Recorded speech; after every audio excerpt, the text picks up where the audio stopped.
할렐루야, 반갑습니다. 살아계신 하나님을 찬양합니다. 오늘 2024년 8월 25일 주일 예배를 마음을 다하고 힘을 다하고 뜻을 다하여서 우리 아버지 하나님께 올려드리겠습니다. 모든 복과 행운, 행복의 근원, 오직 삼위일체의 우리 하나님으로부터 나오는 것이에요. 모든 복의 근원 되신 우리 아버지께 우리의 마음과 정성을 다해 찬양 드리겠습니다. 찬송가 1장 함께 찬송하시겠습니다.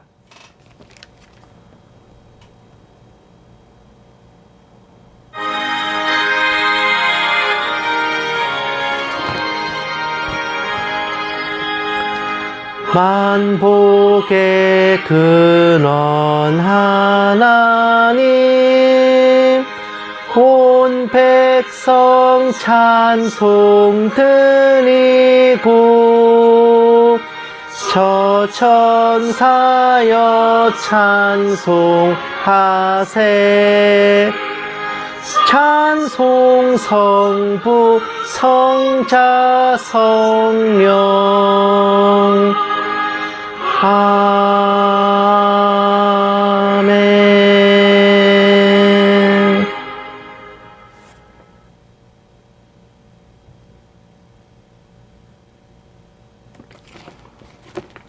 아멘. 우리가 이제 아버지께 기도할 때 축복해 주소서, 복을 내려 주소서 막 이렇게 기도할 때가 있지만, 하나님은 저 하늘 멀리 그냥 계셔서 우리를 지켜보시면서 옛다 받아라 하고 복만 주시는 그런 분이 아니십니다. 이 땅을, 이 세상을, 주님이 창조하신 이 세계를, 우주를 직접 다스리시고 통치하시고 그 만물을 친히 주관하시는 왕 중의 왕, 주 중의 주 되신 우리 하나님이십니다. 찬송가 63장 함께 찬송하시겠습니다.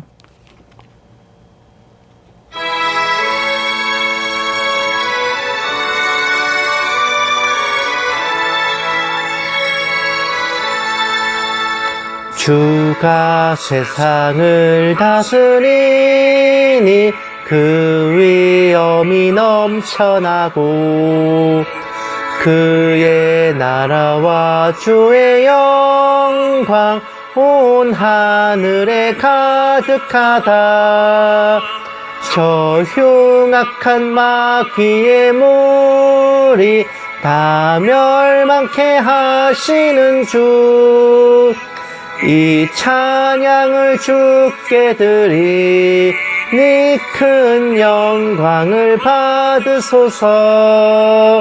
주가 권능의 손으로서 이 세상을 창조하니 그의 놀라운 창조 솜씨 만 백성이 경탄하네. 저 하늘의 별들도 모두 주 영광을 나타내요. 늘 돌보아 주시는 주께 큰 영광을 돌립니다.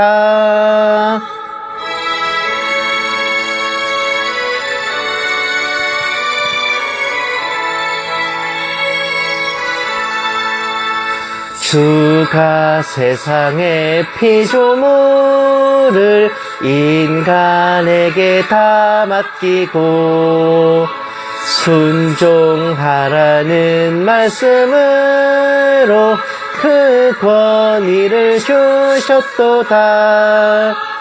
온 땅 위에 주님의 위엄 늘 넘치며 가득하니 그 나라와 주님의 영광 온 천하에 찬란하다.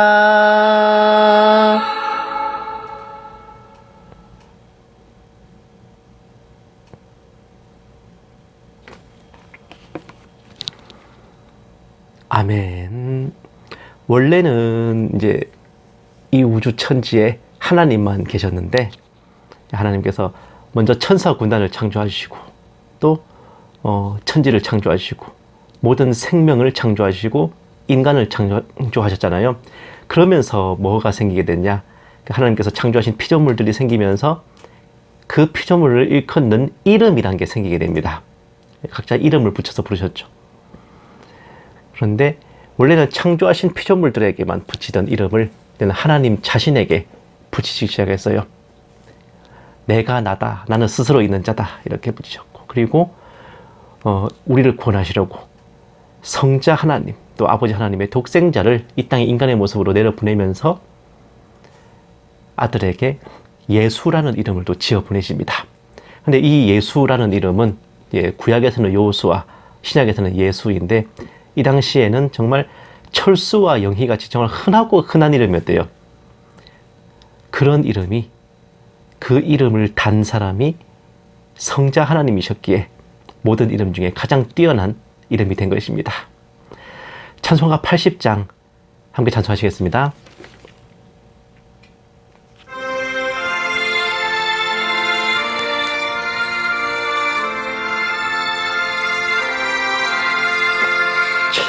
천지에 있는 이름 중 귀하고 높은 이름, 주 나시기 전 지으신 구주의 이름 예수. 주 앞에 내가 엎드려 그 이름 찬송함은 내 귀에 들린 말씀 중 귀하신 이름 예수. 주 십자가에 달릴 때 명패에 쓰인 대로 저 유대인의 왕이요 곧 우리 왕이시라. 주 앞에 내가 엎드려 그 이름 찬송함은 내 귀에 들린 말씀 중 귀하신 이름 예수. 지금도 살아 계셔서 언제나 하시는 일, 나 같은 죄인 부르사 참 소망 주시도다. 주 앞에 내가 엎드려 그 이름 찬송함은 내 귀에 들린 말씀 중 귀하신 이름 예수.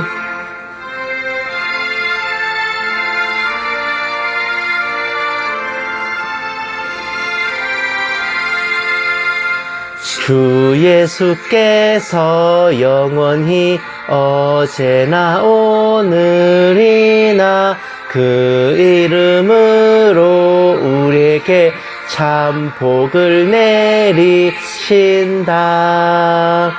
주 앞에 내가 엎드려 그 이름 찬송함은 내 귀에 들린 말씀 중 귀하신 이름 예수. 아멘.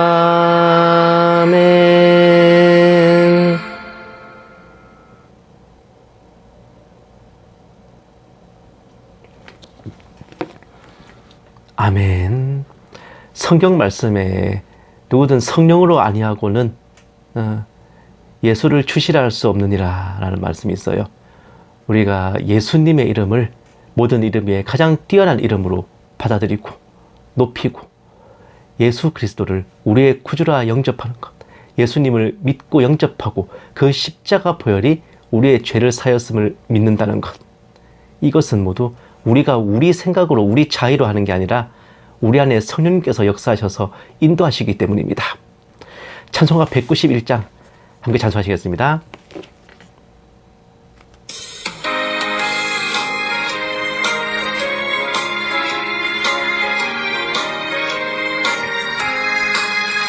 내가 매일 기쁘게 순례의 길 행함은 주의 팔이 나를 안보함이요. 내가 주의 큰 복을 받는 참된 비결은 주의 영이 함께함이라. 성령이 계시네, 할렐루야 함께 하시네.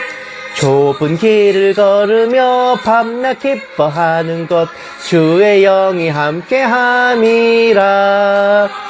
전에 죄에 빠져서 평안함이 없을 때 예수 십자가의 공로 힘입어 그 발 아래 엎드려 참된 평화 얻음은 주의 영이 함께함이라.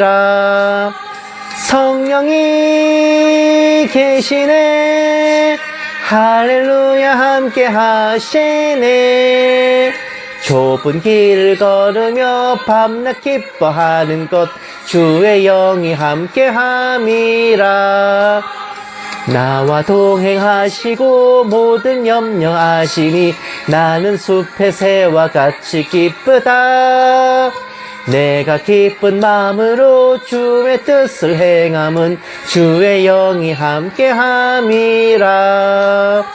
성령이 계시네 할렐루야 함께 하시네.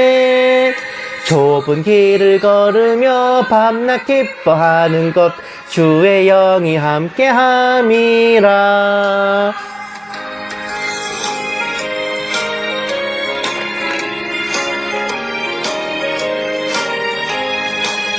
세상 모든 욕망과 나의 모든 정욕은 십자가에 이미 못을 박았네.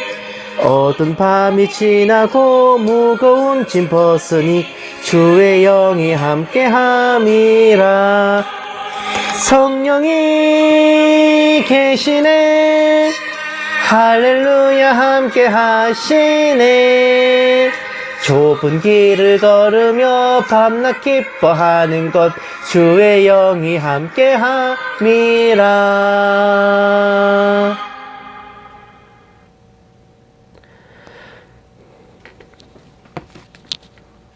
아멘. 아버지께서 우리를 예정하시고 택하시고 예수 그리스도의 십자가 보혈로 우리가 구원을 받고 우리가 성령님의 인도하심 아래 주님 다시 오실 날까지 우리가 주님 나라로 갈 때까지 살아가는 것은 다른 어떤 것에서 근거가 있는 게 아니라 신구약 66권의 성경 말씀에서 그 근거를 찾고 근본을 둬야 하는 것입니다. 말씀이 태초에 계셨고 말씀이 하나님과 함께 계셨고 그 말씀이 곧 하나님이시라 하셨습니다. 참 사람 되신 그 말씀, 예수 그리스도의 모든 복음과 진리가 담겨있는 성경 말씀을 우리가 그리스도인으로서 어느 때나 흔들림 없이 믿고 절대적으로 신뢰하고 그 기록된 바대로 읽고 묵상하며 그렇게 살아가야 할 것입니다. 찬송가 201장 함께 찬송하시고 묵도하심으로 예배 시작하겠습니다.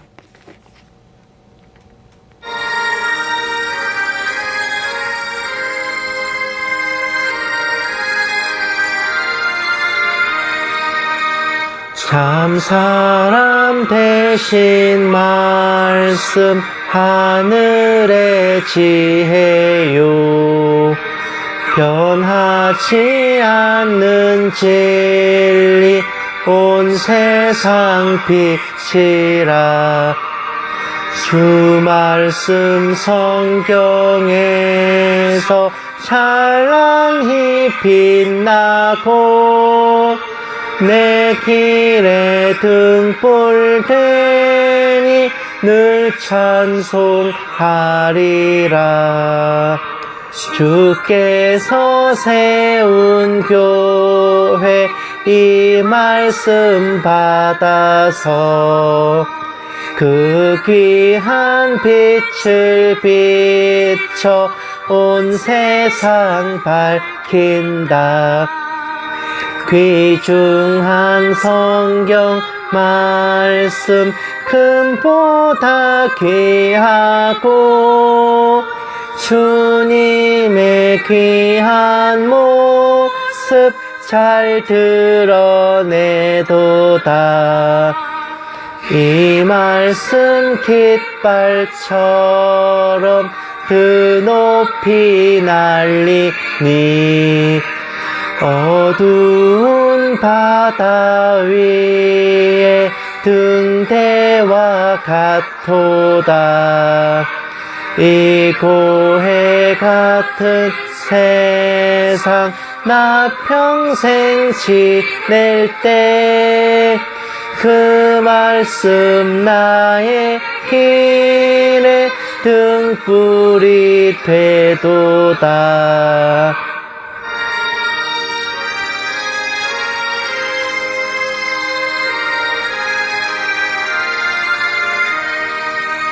주님의 몸 된 교회 빛나는 등 되어 이 세상 만민 앞에 비추게 하소서. 저 방황하는 길손 이 등불 따라서 주 얼굴 볼 때까지 잘 가게 하소서. 아멘.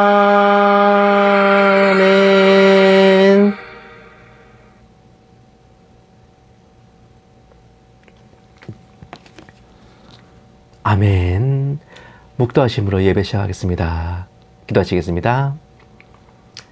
네가 나의 인내의 말씀을 지켰은즉 내가 또한 너를 지켜 시험의 때를 면하게 하리니 이는 장차 온 세상에 임하여 땅에 거한 자들을 시험할 때라. 내가 속히 오리니 내가 가진 것을 굳게 잡아 아무도 내 면류관을 빼앗지 못하게 하라. 살아계신 하나님 아버지, 오늘 8월의 마지막 주일 예배를 기쁨과 진심으로 아버지께 올려드리게 하심에 감사드립니다. 하루하루는 더디가는 듯해도 지나고 나면 한 주가 초나같이 지나가는 걸 보니 천년이 하루 같고 하루가 천년 같다는 아버지의 마음을 저희도 조금이나마 느끼고 있습니다. 세월이 얼마가 가도 늘 미숙한 저희들 항상 사랑하여 주시고 저희 모든 죄와 허물들을 크신 사랑과 자비로 사하여 주시옵소서. 오늘 예배 가운데 아버지께서 홀로 영광받아 주시옵시고 이 모든 말씀 살아계신 예수님 이름으로 기도드렸습니다. 아멘. 찬송가 563장 찬송하시겠습니다.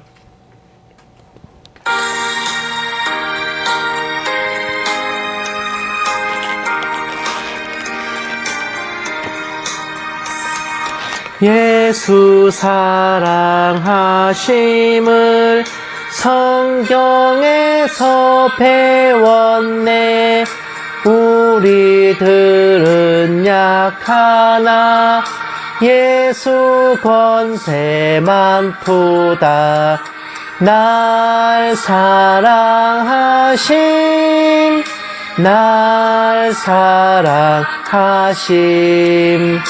날 사랑하심 성경에 쓰였네. 나를 사랑하시고 나의 죄를 다 씻어 하늘 문을 여시고 들어가게 하시네. 날 사랑하심, 날 사랑하심, 날 사랑하심 성경에 쓰였네. 내가 연약할수록 더욱 귀히 여기사 높은 보좌 위에서 낮은 나를 보시네. 날 사랑하심, 날 사랑하심, 날 사랑하심 성경에 쓰였네.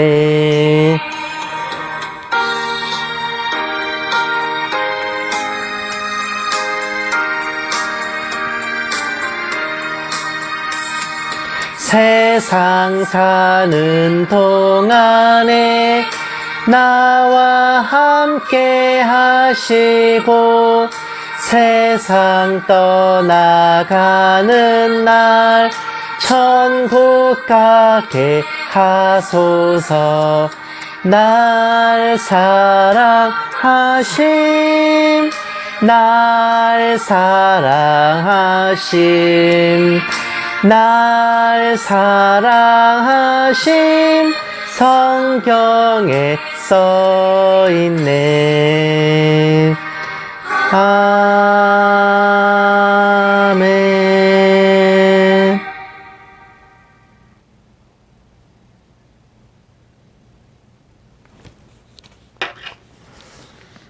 아멘.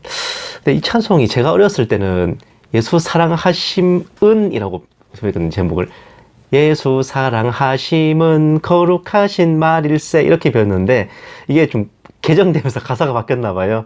그리고 마지막 가사도 이제 성경에 써있네라고 배웠는데 지금 또 성경에 쓰였네라고 하더라고요.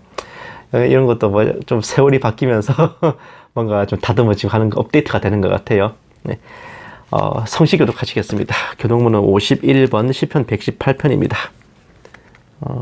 교독문 51번, 시편 118편. 다 찾으신 줄 알고 함께 받들겠습니다. 여호와께 감사하라. 그는 선하시며 그의 인자하심이 영원하미로다. 이제 이스라엘은 말하기를 그의 인자하심이 영원하다 할지로다. 이제 아론의 집은 말하기를 그의 인자하심이 영원하다 할지로다. 이제 여호와를 경외하는 자는 말하기를 그의 인자하심이 영원하다 할지로다. 내가 고통 중에 여호와께 부르짖었더니 여호와께서 응답하시고 나를 넓은 곳에 세우셨도다. 여호와는 내 편이시라. 내가 두려워하지 아니하리니 사람이 내게 어찌할까. 여호와께서 내 편이 되사 나를 돕는 자들 중에 계시니 그러므로 나를 미워하는 자들에게 보응하시는 것을 내가 보리로다. 여호와께 피하는 것이 사람을 신뢰하는 것보다 나으며 여호와께 피하는 것이 고관들을 신뢰하는 것보다 낫도다. 모든 나라가 나를 애워쌌으니 내가 여호와의 이름으로 그들을 끊으리로다. 너는 나를 밀쳐 넘어뜨리려 하였으나 여호와께서는 나를 도우셨도다. 여호와는 나의 능력과 찬송이시요 또 나의 구원이 되셨도다. 아멘. 사도신경으로 신앙 고백하시겠습니다. 전능하사 천지를 만드신 하나님 아버지를 내가 믿사오며 그 외아들 우리 주 예수 그리스도를 믿사오니 이는 성령으로 잉태하사 동정녀 마리아에게 나시고 본디오 빌라도에게 고난을 받으사 십자가에 못 박혀 죽으시고 장사한 지 사흘 만에 죽은 자 가운데서 다시 살아나시며 하늘에 오르사 전능하신 하나님 우편에 앉아 계시다가 저리로서 산자와 죽은 자를 심판하러 오시리라. 성령을 믿사오며 거룩한 공회와 성도가 서로 교통하는 것과 죄를 사하여 주시는 것과 몸이 다시 사는 것과 영원히 사는 것을 믿사옵나이다. 아멘. 기도하시겠습니다. 사랑이 많으신 하나님 아버지, 헤아릴 수 없는 크고 크신 사랑과 은혜에 감사를 드립니다. 폭염과 습기로 고단한 와중에도 저희들을 보살펴 주시고 생업과 가정을 지켜주심에 감사를 드립니다. 저희가 위기에 처했을 적에 피할 길을 내시옵시고 저희가 아버지의 나라와 아버지의 의를 구할 적에 저에게 필요한 모든 것을, 저희가 아버지께 구할 모든 것들을 넉넉히 채워주실 것을 믿습니다. 오직 간절히 바라옵기는 아버지께서 저희 편에 계시는 것만이 아닌 저희가 확고히 아버지 편에 서 있게 하시고 저희가 아버지를 믿는 모든 믿음이 일시적인 감정과 인간적인 마음과 근거 없는 맹신이 아니라 신구약 66권 성경 말씀에 기록된 문자 그대로를 증거로 삼아 확고한 성경적 믿음으로 서게 하여 주시옵소서. 아버지의 뜻을 찾고 싶을 적에 허탄한 계시와 환상을 구하는 게 아니라 말씀을 더욱 사모하게 하시고 저희는 아무것도 하지 않으면서 아버지께서 음성을 주시고 신비와 표적을 보여주시기만 바라지 않도록 저희를 늘 올바른 곳으로 인도하여 주시옵소서. 아버지께서 저희를 얼마나 사랑하시는지, 저희를 어떻게 택하셨는지, 저희가 어떻게 구원을 받았는지, 저희가 아버지와 동행하며 어떻게 살아가야 할지 그 모든 대답이 이 성경 말씀 중에 있사오니 저희로 아버지의 성경을 더 가까이 하게 하시고 또한 저희가 말씀을 읽을 적에 지혜와 명철을 더하여 주셔서 있는 것마다 깨닫게 하여 주시옵시고 나날이 아버지를 사랑하는 마음이 더하게 하여 주시옵소서. 우리 주는 그리스도이시며 살아계신 하나님의 아들이시니 예수를 주시라 고백하는 이 믿음이 아버지의 성령으로 인한 것임을 믿습니다. 주님 다시 오실 그날까지 언제나 저희와 동행하여 주시고 믿음과 더불어 저희의 행실도 성화되는 역사를 허락하여 주시옵소서. 이 작은 종에게도 성령으로 충만하게 하시고 은사를 더하여 주셔서 한마디도 허탄한 말이나 거짓으로 미혹하지 않게 하시고 오직 기록된 성경 말씀에 어긋남이 없게 하여 주시옵소서.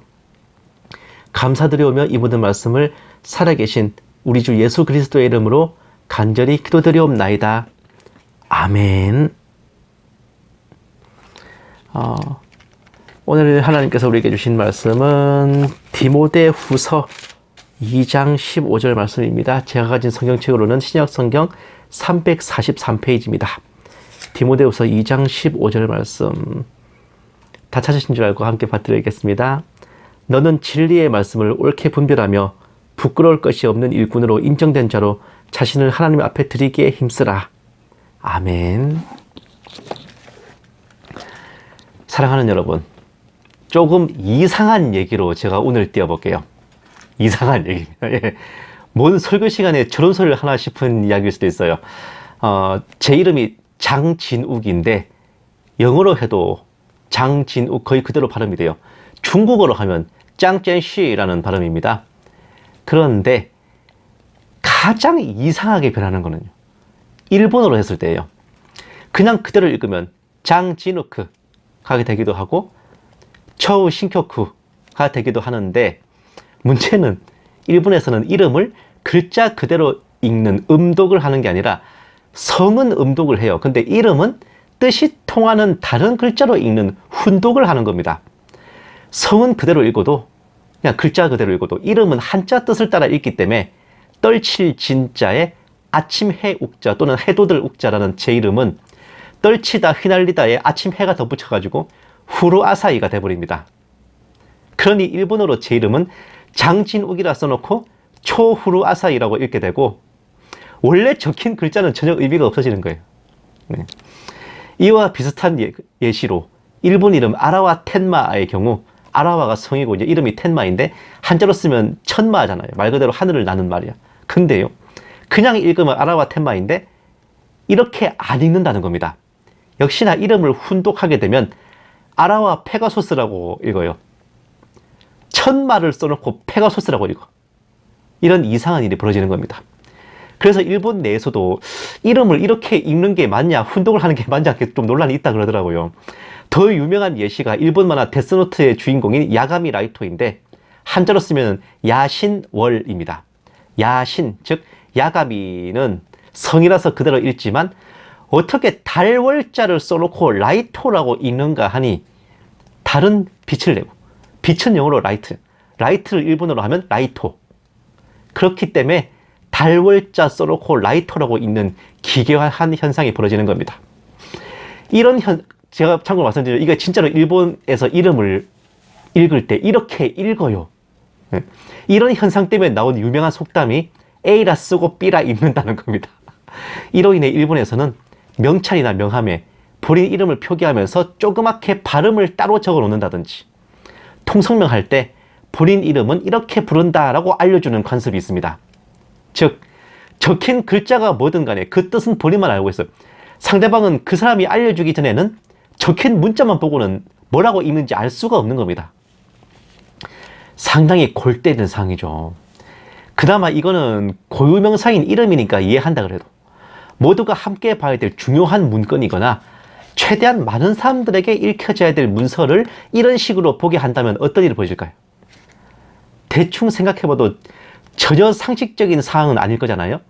그런데 그 상식적이지 않은 방법을 다른 것도 아닌 무려 하나님의 말씀인 성경을 보는 것에 적용해가지고 성도들에게 가르치고 있다면 이게 과연 적절한 걸까요? 성경 말씀을 문자적으로 봐야 된다, 비유와 상징으로 풀어야 된다는 것이 이래저래 부딪히면서 논쟁이 벌어지는데, 사실 이게 논쟁거리가 되는 것 자체가 문제입니다. 왜냐하면 모든 이단 사이비들은 성경을 문자적으로 보지 않는 것에서 시작하기 때문에 그래요. 이단들의 주장이 뭐냐? 교주님만이 성경 해석에 통달했다, 기성교회는 성경을 모른다 하는 것에서 시작해 세부적으로는 구약과 신약에 이은 현 시대, 3시대론, 각 시대별로 구원자가 따로 있다, 시대별 구원자론, 그 구원자는 동방에서 나온다, 그가 바로 계시를 받은 우리 교주님이시고 동방은 곧 한국이다, 동방한국설. 결국 이런 결론으로 귀결돼요. 거의 모든 이단들 레파토리가 이겁니다. 당연히 그냥 들어도 별 미친 개소리여야 되는데 미혹되는 사람이 있고 귀가 쏠깃한 사람들이 있는 이유가 바로 성경을 비유와 상징으로 풀어야 한다라는 밑밥을 깔아놓고 자신들 방식대로 풀어낸 해석을 보여주면서 설령 문자적으로 본다 해도 장절 문맥을 무시한 채 전혀 엉뚱한 대목을 갖다 붙이며 말장난치기 때문입니다. 그냥 보는 사람 입장에서는 뭔가 아다리가 맞네? 이렇게 되는 거예요. 그렇기 때문에라도 성경은 무조건 문자적으로 풀어야 되는 겁니다. 비유와 상징 운운하는 순간 무조건 이 새끼가 어디서 약을 팔아로 시작해야 가장 미혹될 확률이 줄어드는 거라고. 마태복음 13장 34절 말씀에 예수께서 이 모든 것을 무리에게 비유로 말씀하시고 비유가 아니면 아무것도 말씀하지 아니하셨으니, 이 구절을 구실로 성경은 비유다라고 나불대는 인간들 진짜 많은데, 이 말씀은요, 주님께서 바닷가에서 사람들에게 말씀을 전하셨던 그 자리에서 그렇게 하셨다는 겁니다. 그때 가르치실 때 그렇게 하셨다는 거예요. 참 문해력이 진짜 중요하다니까. 일반 교회에서는 유독 계시록을 영적으로 봐라, 비유로 봐라 하는 경우가 많은데, 계시록도 마찬가지예요. 철저하게 문자적으로 봐야 될 말씀입니다. 계시록 11장 8절, 그들의 시체가 큰 성길에 있으리니 그 성은 영적으로 하면 소돔이라고도 하고 애굽이라고도 하니 곧 그들의 주께서 십자가에 못 박히신 곳이라. 두 증인이 예루살렘에서 죽는 장면을 예언한 구절인데, 이런 식으로 영적으로 봐야 될 것은 영적으로 보면 이러이러하다라고 짚어주지 않습니까? 그러니 당연히 그런 언급이 없는 나머지 것들은 문자 그대로 봐야 되는 겁니다. 최소한 해석한 내용을 읽었을 때 본문의 문자적인 내용이 유추가 돼야 되는 거예요. 그리고 비유나 상징으로 풀더라도 성경의 다른 부분에서 그런 식으로 적용된 다른 예시가 있어야 된다고, 판례가 있어야 된다는 겁니다. 밑도 끝도 없이 그렇게 풀면은 이게 진짜 그게 성경적인 건지, 그 푸는 사람이 자유로 푼 건지 어떻게 합니까? 기성교계에서 거의 유일하게 가장 지독하게 비유풀이 상징 노름하는 게 계시록 해석인데, 14만 4천의 경우 구원받은 교회를 상징하는 것이라고 하며 12지파 12, 12제자 12, 많은 숫자를 뜻하는 1000, 이걸 대입해서 12의 12승에 1000을 곱해서 14만 4천이 나오는 것이다 라고 하죠. 돌 아프겠다. 문자적으로 하면 이스라엘 12지파에서 지파당 12,000명씩 12지파니까 14만 4천이 된 건데 말이야. 어느 게 맞는 해석이겠어요? 응? 성경 전체를 봐도 숫자 12나 1000을 그런 식으로 숫자 노름한 예시가 전혀 없거든요. 근데 뭘 근거로 그렇게 푸냐고. 계시록의 핵심인 13장의 경우 첫째 짐승, 둘째 짐승, 적그리스도와 거짓 선지자가 나오죠. 그리고 짐승의 표가 나오잖아. 이걸 교계에서는 어떻게 해석하냐 하면 진짜 흥미롭습니다. 첫째 짐승은 로마 황제 도미티아누스와 로마 카톨릭 교황을 상징하고, 둘째 짐승, 거짓 선지자는 이단 집단과 그 교주들을 상징하고, 짐승의 표 666은 인간 교주를 하나님으로 믿는 정신이다. 거짓 교리를 듣고 교주를 구원자 하나님으로 믿게 되는 것이 짐승의 표를 받는 것이다 라고 봅니다. 상징이라는 거죠. 666은 6은 사람의 숫자. 이것도 이건 사람의 순위, 이것도 어떤 한 사람의 숫자라는 말인데 이걸 번역을 삐꾸로 해가지고 이렇게 된 거거든. 자, 그리고 이제 6은 사람의 숫자, 3은 하나님의 숫자. 6이 3개 있다는 것은 사람을 하나님으로 믿게 되는 것이라고. 또 이마에 표 받는 것은 교주를 신격하는 사상으로 세뇌되는 걸 의미하고, 오른손에 표를 받는 것은 성도를 판단하고 비판하는 사람이 되는 것이다. 매매를 못하게 하는 것은 같은 표가 없는 사람의 말씀을 받아들이지 않는다는 것, 이렇게 해석해요. 그러면 오른손이나 이마에 표를 받게 하고 짐승의 표가 없는 사람은 매매를 못하게 하는데, 그 짐승의 표는 숫자 666이다 라는 그 계시록 13장 본문을 풀었을 때 문자적으로 풀게 되면요, 오른손과 이마에 숫자 666이 들어간 표나 칩 같은 것을 인식하거나 표시하고, 그것이 없으면 사고 파는 매매 활동을 못하게 되는데, 그 표를 받게 하는 자는 세상을 압제하는 마귀의 화신인 짐승이다 라는 해석이 나와요. 뭐 본문과 거의 상통하는 풀이잖아요. 그런데 이것을 기성교의 방식으로 비유로 상징으로 풀면 어떤 해석이 나오는가 하니, 자, 로마 황제 도미티아누스이기도 하고 로마 카톨릭 교황이기도 하고 이단 집단들과 그 교주들이기도 한 자가 사람들로 하여금 사람을 하나님으로 믿게 하는 사상으로 세뇌시키고 성도들에 대해 판단 비방하는 사람으로 만들어 똑같이 그렇게 미혹되지 않은 사람과는 서로 말이 통하지 않게 만드는데, 그 사상을 숫자로 환산하면 사람의 수 6을 하나님의 숫자 3으로 대입해 6을 3번 붙여 숫자로 666이라 표기할 수 있다 라는 별 미친 개소리가 나옵니다. 네? 여러분, 이거를 읽고 계시록 13장 그 본문을 떠올릴 수 있겠습니까? 이 정도면 거의 본문 파괴 수준입니다. 계시록을 작성한 사도 요한이 뒷목 잡을 노릇이라고요. 사랑하는 여러분, 성경을 비유와 상징으로 푼 결과가 바로 이런 겁니다. 이런 짓을 할까봐 사도 요한이 계시록 말미에 뭘 더하지도 빼지도 말고 있는 그대로 보라고 경고한 거예요. 계시록을 비유와 상징으로 푸는 무천년주의는 계시록 11장에 두 증인의 1260일, 12장에 여인이 보호받는 1260일, 13장에 짐승이 지배하는 42달 이라는 구체적인 기간이 나와 있는 것에서 파쇄할 수 있습니다. 어떤 무천년주의자도 여기에 대해 제대로 풀지 못했어요. 날짜와 기간을 상징과 비유로 푼다는 건 불가능하거든요. 성경을 비유와 상징으로 푸는 것, 결국 이런 벽에, 이런 현타에 부딪히게 된다는 거야.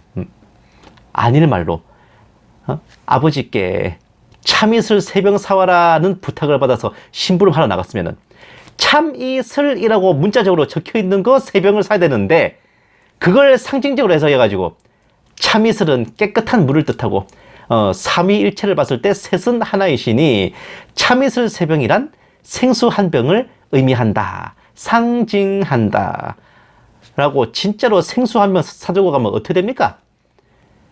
그 생수병으로 한 대 쳐맞지 않으면 다행이지. 넌 한글도 모르냐? 라는 질책과 함께 말이에요. 비유와 상징으로 푼다는 건 적나라하게 말하면 바로 이런 겁니다. 눈이 삐고 귓구녕이 막히는 거야. 예? 들은 대로 안 풀고 적힌 대로 안 풀면은 눈이 삐고 귓구녕 막힌 거지. 그건 뭐예요 그게. 예? 사랑하는 여러분, 성경을 하나님의 특별 계시라고만 하니 느낌이 덜 하실 텐데, 성경은 존재 자체로 가지고 있는 속성들이 있어요. 교회를 굳건히 세우고 누구나 읽고 이해하여 복음과 진리를 깨달을 수 있게 하는 명료성, 어느 언어로 번역하든 해당 언어를 사용한 자들이 읽고 이해할 수 있는 보편성, 기록된 내용이 역사적 사실과 합치되는 역사성, 성경의 어떤 부분은 반드시 성경의 다른 부분에서 상통하는 의미를 찾을 수 있는 신학성, 단어의 사전적 의미와 뜻, 어순과 문맥을 따라 읽어야 되는 문법성, 구약과 신약이 따로 놀지 않고 구약은 신약에 비추어 해석되고 신약은 구약 위에서 이해되어야 하는 연결성입니다. 어떤 것이 구약에서는 이렇게 해석되지만 신약에서는 다르게 해석된다라는 풀이는 존재할 수가 없습니다. 구약에서 그렇게 해석됐다, 신약에서도 동일한 거예요. 예를 들면 근래에 제가 무척 관심을 갖고 있는 종말의 뜻도 그래요. 종말이란 구약에서는 세상의 끝이지만 신약에서는 초림부터 재림까지의 모든 시대를 의미하는 것이다 같은 이런 해석은 성경에서 절대 용납되지 않는 궤변이라고요. 구약에서 종말의 뜻이 그랬으면 신약에서도 똑같은 겁니다. 이런 속성들을 띠고 있기에 그것을 표현하는 성경 본문, 기록된 문자들 또한 하나님의 뜻을 전달하기에 하자가 없고 부족함이 없게 기록된 겁니다. 우리가 말하는 성경의 무오함이란 성경을 문자적으로 읽었을 때에 적용이 되는 거라고요. 그리고 실무적으로 봐도 성경을 기록한 종들은 주님께서 영감을 주시고 보여주시고 알려주신 대로 그대로 적기 바쁘지 뭘 은유하고 비유하고 상징으로 꾸며서 적을 틈이 있겠어요. 또 최대한 많은 교회와 성도들에게 읽고 쉽고 빠르게 이해하도록 하려고 머리를 싸매지. 최대한 쉽고 빠르고 쉽고 빠르게 읽고 이해하게 만들려고 머리를 싸매는 거지. 뭔 암호를 푸냐고. 암호 해독해요? 정말 이게 무슨 뜻일까? 머리를 싸매가면서 암호 풀듯이 풀도록 비유노름, 상징노름 할 이유가 어디 있냐고요. 복음과 진리를 전하는 사도들과 선지자들, 그런 명령을 받은 종들이 해석은 나만 하고 있을 테니 니들도 한번 고생해봐. 알랄라 좀 이러겠냐 말입니다. 그 짓 했다가 주님한테 뒤질 일 있어? 예? 설령 주님께서 표적과 환상으로 보여주셨다 해도 어떻게든 읽는 사람들이 빨리 눈치를 까도록 단서를 첨부해 넣지 않았겠어요? 가령 계시록 12장에 그 해산하는 여인의 경우 12별과 해와 달, 즉 창세기에서 야곱의 자손 이스라엘, 그걸 딱 깨우치도록 힌트를 그걸 적어놨죠. 계시록 13장의 짐승, 이것도 영적으로는 짐승의 모습이지만 사람들 눈앞에는 인간의 모습으로 나온다. 이 힌트를 적어 넣지 않습니까? 그 수는 어떤 한 사람의 숫자이니 666이다라고. 이런 식으로 어떻게든 힌트를 다 적어 넣어요. 계시나 환상을 풀이하는 것조차 말입니다. 그런데 뭘 비유로 상징으로 푸냐고. 계시록을 칭하는 가장 폐역한 용어가 묵시문학이라는 겁니다. 뭐 로마의 박해를 우려해서 일부러 비유와 상징으로 썼다느니, 성도들을 위로하기 위해 문학적 기법으로 썼다느니 하면서 반모섬에서 하나님이 보여주신 계시를 기록한 사도 요한을 일개 판타지 소설가 취급을 하는 교계를 보면은 어째서 한국 교회에 재림 소망이 사라지고 예언의 말씀이 인봉되는지 충분히 알고도 남을 판입니다. 예언의 말씀을 인봉하고 하나님의 뜻을 왜곡을 하고 그걸 기록한 종들을 명예훼손하고 모욕하는 이 트리플 악셀을 달성하는 것이 바로 성경을 비유와 상징으로 보는 겁니다. 성경을 가장 제대로 보고 싶으시다, 일단 많이 읽으세요. 최소한 1독 정도는 하셔. 그 이후에는 읽고 싶은 파트를 찾아 읽으시는데, 그냥 말씀만 있는 성경이라면 어려울 수 있으니까 주석이 달려있는 성경을 읽으시는 게 좋을 것 같아요. 좀 그런 성경이 좀 비싸긴 하지만 투자는 팍팍 하세요. 예. 또 이제 궁금한 구절들, 대목들이 있다면은 해당 단락과 장절 전체를 읽으면서 문맥을 파악하시고, 그래도 잘 모르겠다 싶으면 해당 구절의 다른 역본을 참고하시는 게 좋습니다. 요즘같이 성경 어플 잘 돼 있을 때는 매우 쉬운 일이야. 최소한 어떤 구절의 의미를 가장 명확하게 보려면 개역개정, 공동번역, 표준세번역, 킹제임스 우리말 성경 최소 5개 번역을 동시에 대조해가면서 읽어보면은 못 깨우칠 게 없습니다. 농담 아니야. 그리고 좀 더 덧붙여서 NIV 영어 성경으로, 제가 킹제임스 영어 성경은 이게 영어 고어체여가지고 좀 이해 못하는 단어가 많습니다. 그래서 NIV로 보시는 게 더 빨라요. 또 영어 성경으로 보면은 또 깊은 의미를 더할 수가 있거든요. 추천해드려요. 이게 우리말로 번역된 것만 보는 것보다 영어 성경을 같이 보면 또 의미가 또 새롭습니다. 우리가 평범한 독서를 할 때도 그 책에 기록된 내용을 제대로 알려고 노력을 하는데, 하물며 하나님의 말씀인 성경을 알고자 할 때 더 부지런해야 되지 않겠습니까? 또한 그런 노력을 뒷받침하고자 주의 종이 존재하는 것이니 의문이 드는 걸 꺼리지 말고 기탄 없이 질의하시고 답변을 구하시는 것도 매우 좋은 일입니다.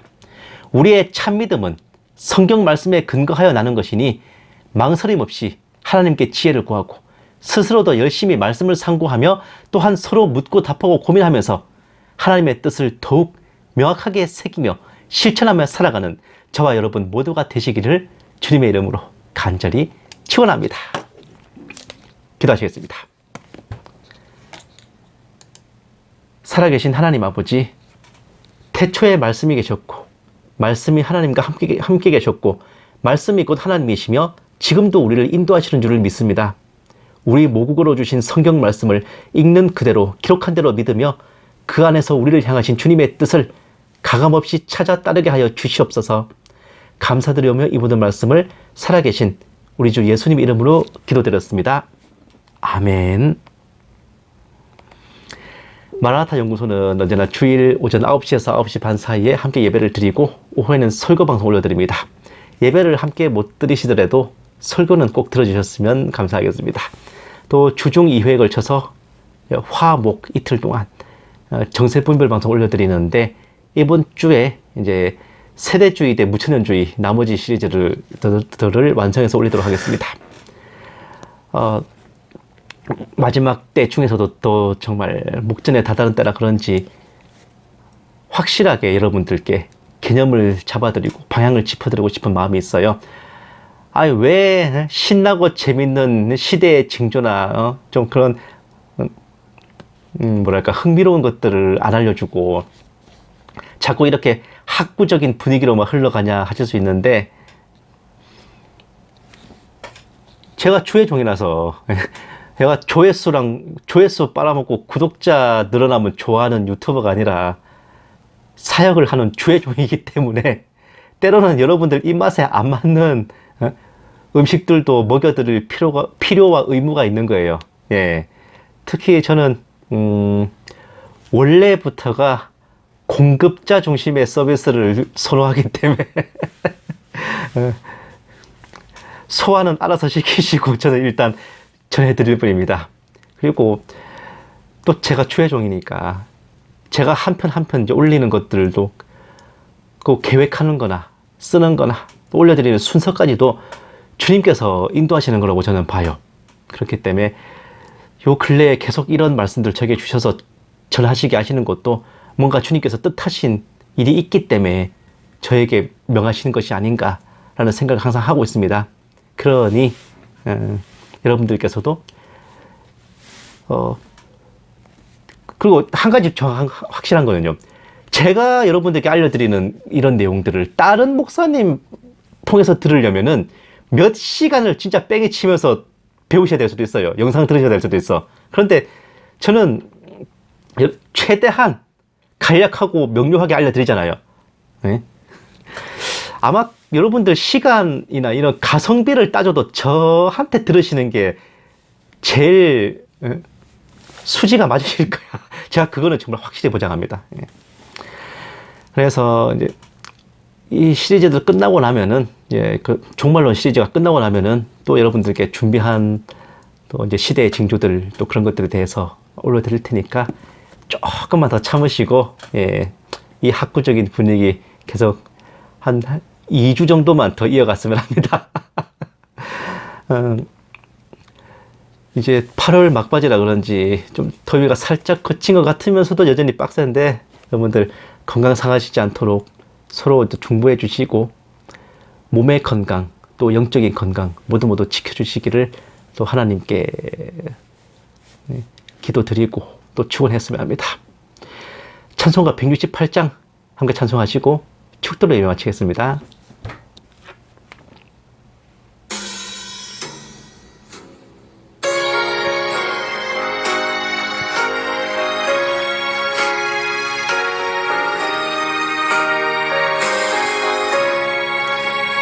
하늘의 찬송이 들리던 그날, 죄악이 가득한 그날 밤에 동정녀 몸에서 탄생한 주님, 우리를 구하러 오신 예수, 살아서 사랑, 죽어서 구원, 묻혀서 내 죄를 담당하사 부활로 우리를 구하신 예수, 다시 오시리 영광의 그날, 갈보리 산으로 끌려가시사 십자가 위에서 죽으신 날, 가시관 쓰시고 피 흘리시사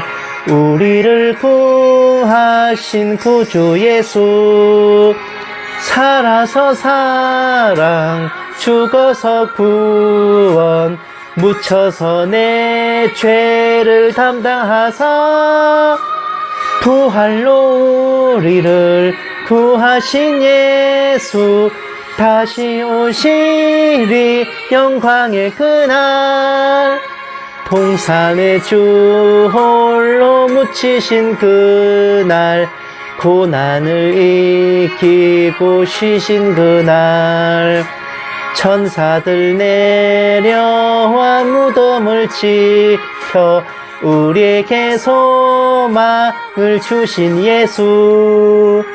살아서 사랑, 죽어서 구원, 묻혀서 내 죄를 담당하사 부활로 우리를 구하신 예수.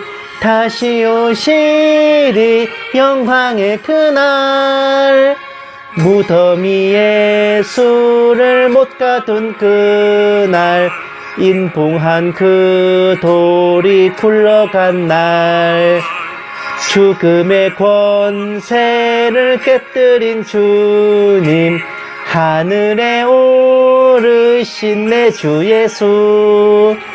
살아서 사랑, 죽어서 구원, 묻혀서 내 죄를 담당하사 부활로 우리를 구하신 예수. 다시 오시리 영광의 그날.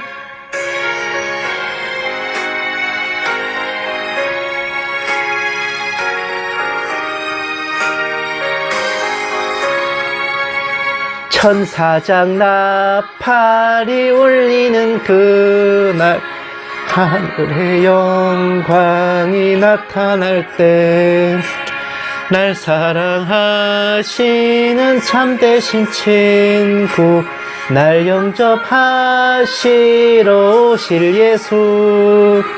살아서 사랑, 죽어서 구원, 묻혀서 내 죄를 담당하사 부활로 우리를 구하신 예수. 다시 오시리 영광의 그날.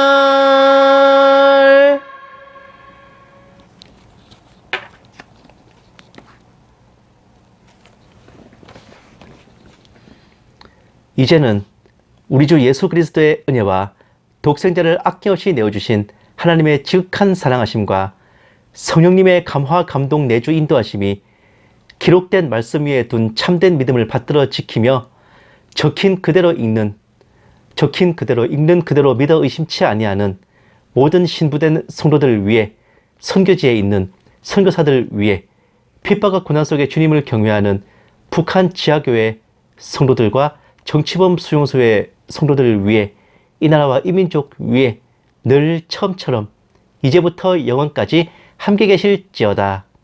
아멘. 오늘 하루도 행복하십시오.